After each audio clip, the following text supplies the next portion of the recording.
Habacuc, chapitre 3. Prière de Habacuc le prophète, sur le mode des complaintes. Éternel, j'ai entendu ce que tu as annoncé, je suis saisi de crainte. Accomplis ton œuvre dans le cours des années, ô Éternel, dans le cours des années, manifeste-la. Mais dans ta colère, souviens-toi de tes compassions.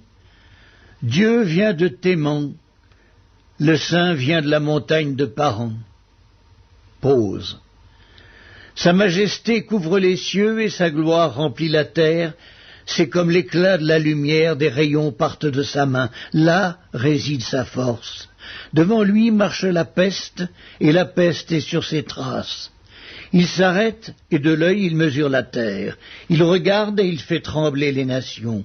Les montagnes éternelles se brisent, les collines antiques s'abaissent. Les sentiers d'autrefois s'ouvrent devant lui.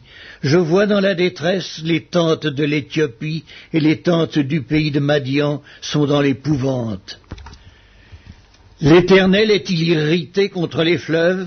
Est-ce contre les fleuves que s'enflamme ta colère, contre la mer que se répand ta fureur, pour que tu sois monté sur tes chevaux, sur ton char de victoire?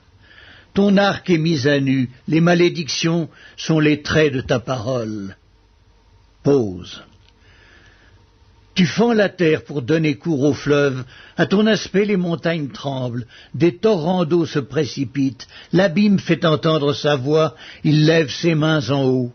Le soleil et la lune s'arrêtent dans leur demeure, à la lumière de tes flèches qui partent, à la clarté de ta lance qui brille. Tu parcours la terre dans ta fureur, tu écrases les nations dans ta colère. Tu sors pour délivrer ton peuple, pour délivrer ton oint. Tu brises le faîte de la maison du méchant, tu la détruis de fond en comble. Pause.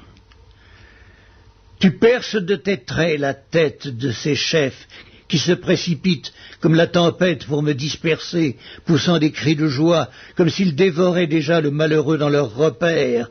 Avec tes chevaux, tu foules la mer, la boue des grandes eaux. J'ai entendu, et mes entrailles sont émues. À cette voix, mes lèvres frémissent, mes os se consument, et mes genoux chancellent. En silence, je dois attendre le jour de la détresse, le jour où l'oppresseur marchera contre le peuple, car le figuier ne fleurira pas, la vigne ne produira rien, le fruit de l'olivier manquera, les champs ne donneront pas de nourriture. Les brebis disparaîtront du pâturage, et il n'y aura plus de bœufs dans les étables. Toutefois, je veux me réjouir en l'Éternel, je veux me réjouir dans le Dieu de mon salut. L'Éternel, le Seigneur, est ma force. Il rend mes pieds semblables à ceux des biches, et il me fait marcher sur mes lieux élevés, au chef des chantres avec instruments à cordes.